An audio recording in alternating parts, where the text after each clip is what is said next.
Unity, what is now the African Union, there have always been talks about the greater need for collaboration among African states. You'll remember unofficial talks on the sidelines about a United States of Africa that was spearheaded by late President Muammar Gaddafi. Well, those talks didn't come to pass much, but what did manifest was the Pan-African Parliament on the 18th of March in 2004. That's when we saw that greater collaboration come to pass, where members of Parliament from different African countries came together to create one African parliament, and they are now members. Here in Midrand today, we are seeing them come together for the 6th official ordinary session of the 3rd Pan-African Parliament. I'm joined now by the president of that organization under the auspices of the African Union, and it is Mr. Bethel Amadi. A very good morning to you. Thank you so much for joining us. Good morning, and thank you for having me. What can we expect from this particular session? Well, this is the 6th session of the 3rd Parliament. And for us, it's a landmark session because it's the last session of the 3rd Parliament. We would be having elections to elect a new bureau for the Parliament and new leadership for the committees and caucuses. We're also having this session at a very interesting time for our continent, a time when we are talking about migrants dying at sea, African young people who are trying to escape from poverty and hunger. We're talking about crisis in many African countries, Burundi, in Central African Republic, in Libya, and Somalia, terrorism in Kenya, in Nigeria. I think it's a critical moment for us. So for us at the Pan-African Parliament, this session will be very topical. We're dealing with the youth issues because we're inviting youth from all over Africa for an intergenerational dialogue between the various generations to see how we can begin to form a roadmap for Agenda 2063, which is the African Union agenda for the next 50 years of our continent. And of course, also we're also having in this session on 25th of May, the Africa Day celebration, and we will dedicate it to the women of Africa.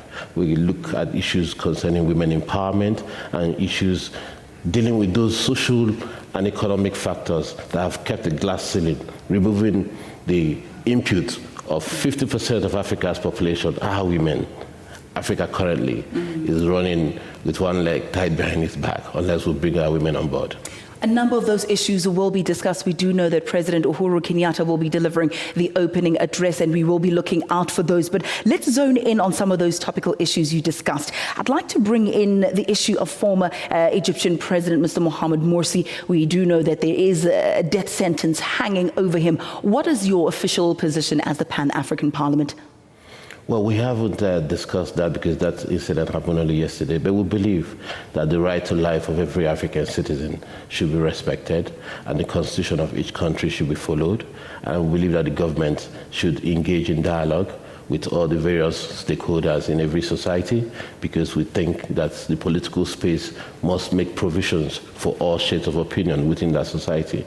And then we urge the judicial processes to be followed according to the laws of that particular country. Let's speak about good governance and leadership now. The issue that's also making headlines is that of Burundi. President Nkurunziza seeking a 3rd term. Quite a lot of turmoil there and uncertainty at the moment. What do you have to say about that, sir? The turmoil in Burundi is rather unfortunate, taking into consideration the fact that Burundi's peace has been a hard-won process after their civil war, and we believe that all stakeholders must respect the constitution of that country. And if the constitution is clear about the provisions on term limits, those should be respected. We believe that the political process should involve all the political stakeholders in a manner that's transparent, that's accountable, and free and fair. And so we are urging all the stakeholders to please exercise restraint. The people of Burundi have suffered long enough, and the urge to hold on to power or to exercise power should not be the priority of leaders. We should think about the best interests of our people. Today we already have refugees going out of Burundi as a result of this crisis, and that's rather unfortunate.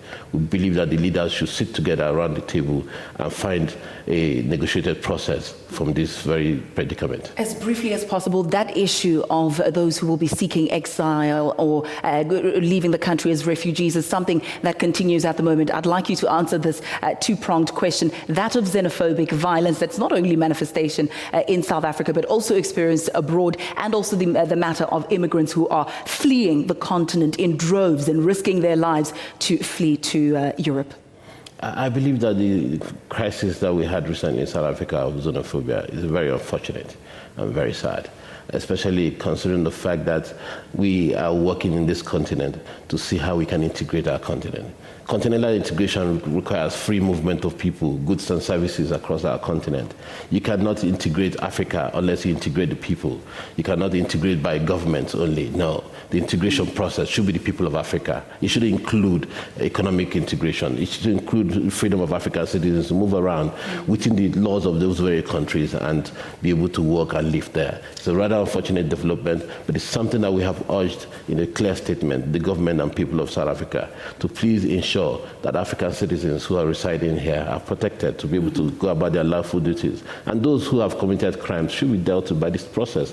There are provisions for criminal offenses in every country. Indeed. And those, we believe that those who are also behind this crisis, who have brought about it, should actually be brought to book. Many people will share your sentiments, because Mr. Amadi. That way we can avoid it being repeated over and over again. Indeed. And that brings us to the issue of African youth. I had a recent visit to the European Parliament to dialogue with our colleagues in the European Parliament over the issue of the migrant crisis, of African citizens dying on the Mediterranean trying to cross into Europe. Yes. And we are urging that the European government and the European states be able to see this as a humanitarian crisis first and foremost. We will have find immediate solutions to them. Unfortunately, yes. But what you just said there, very key, the solutions. I mean, we do know that in our history as the African continent, when slaves were traded from Africa and, taken kicking and screaming to shores further afield, now they're willingly